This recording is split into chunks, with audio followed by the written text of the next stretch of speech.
Magandang araw po, welcome po sa aking channel, Nov9 TV.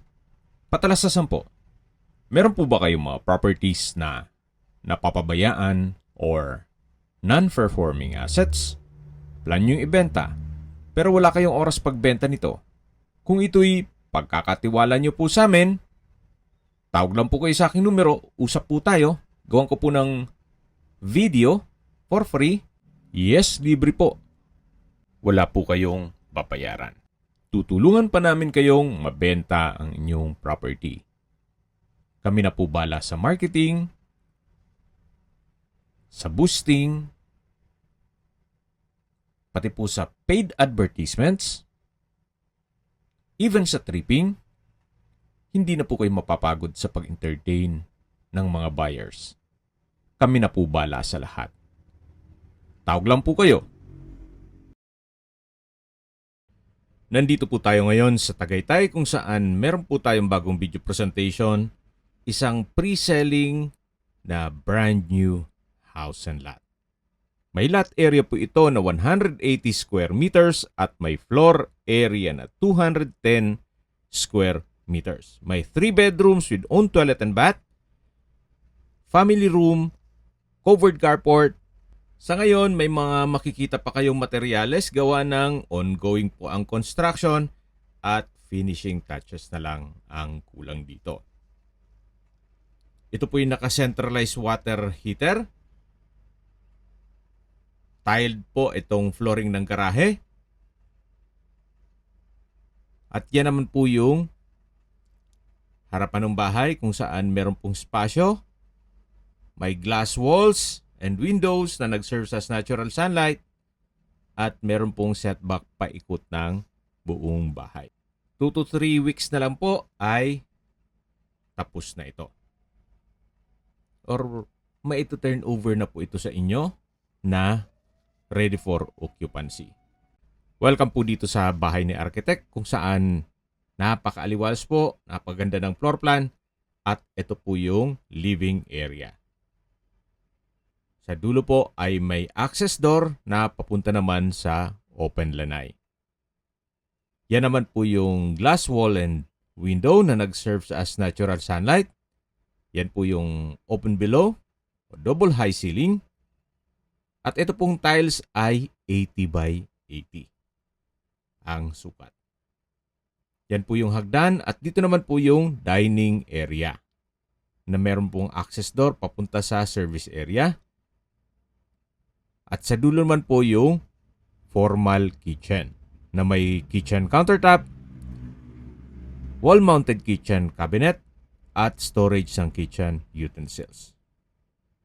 Meron na rin pong built-in na gas range at range hood, may stainless sink with faucet, kitchen drawer, at storage ng kitchen utensils. Meron din pong kitchen window. May outlet na rin po para saksakan ng rice cooker or microwave. Yan po yung hagdan at sa dulo naman yung living area. Dito po sa under stairs ay meron pong powder room.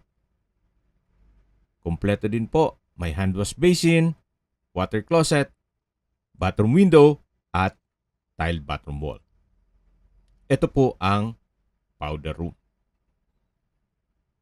Check natin yung ibang parte ng bahay. Dito naman po sa ilalim ay pwede pong lagyan ng understair storage. At mula po dito, check natin itong unang kwarto. Na kung meron man po kayong PWD or senior citizen sa pamilya, itong kwarto na to ang para sa kanila. May sliding glass window, pin lamps,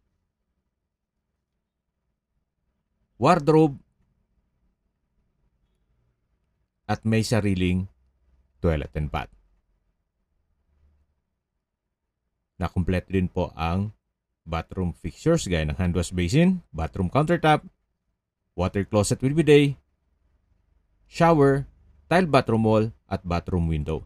Hindi na po kailangan ng hot shower set gawa ng centralized na po ang water heater. Ito po ang first bedroom. Labas po tayo.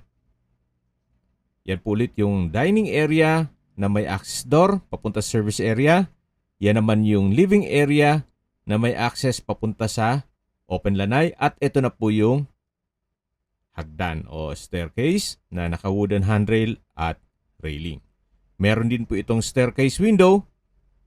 Nag-serve sa as natural sunlight dito sa hagdan. Yan po yung modern chandelier. Then may pin lamps. Akyat po tayo. Samahan niyo po ako. At nandito na po tayo sa second floor. Ito naman po yung second bedroom. May customized glass window. Center lamp, pin lamp.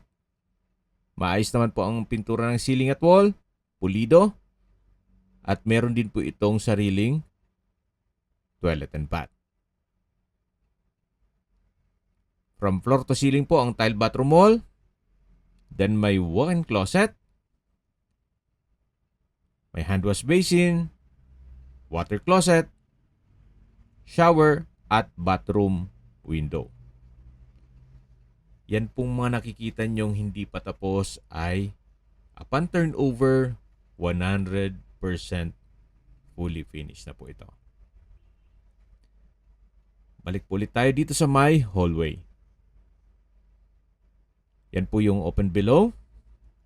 Ito po yung hagdan. Yan po yung staircase window. At sa dulo yung glass walls na malapit sa living area. Ito naman po yung third bedroom. Malaki ang espasyo. May wardrobe. Tile flooring.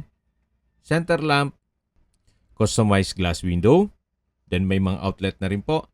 At meron din po itong sariling toilet and bath.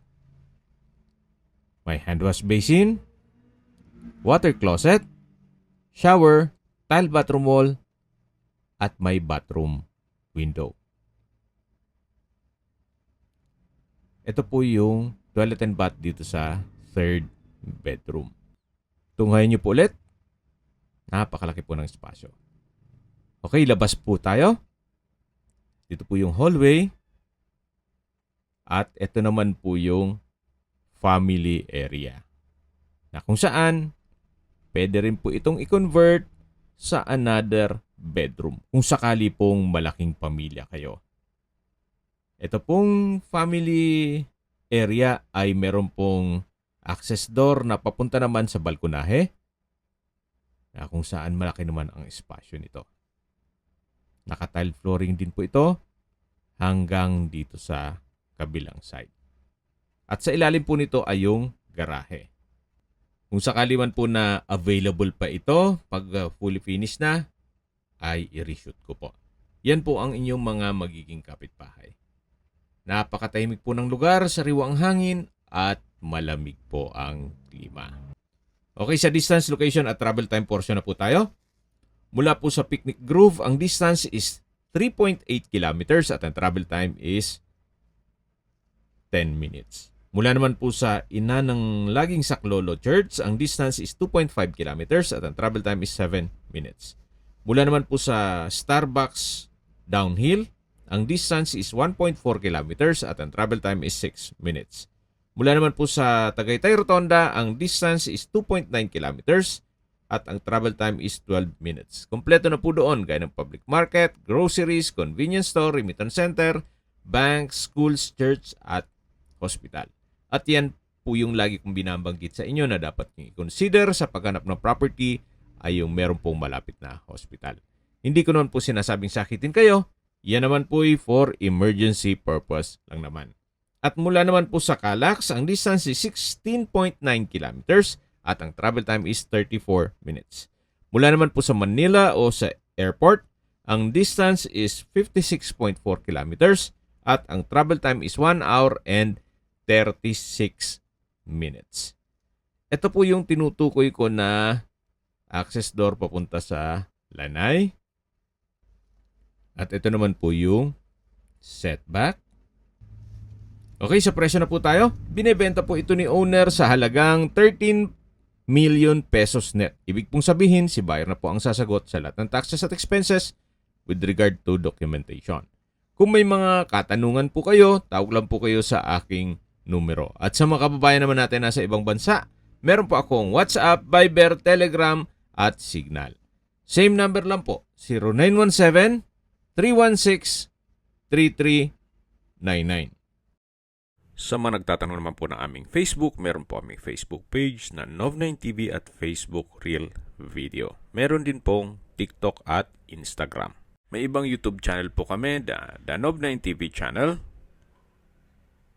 Nov9TV Listings, Nov9TV On The Spot, Nov9TV Updates, at Nov9TV House Rental. Sana po naibigyan nyo ang video presentation. Paki-like and subscribe na lang po sa aking channel para ma-update din po kayo sa aking future listings.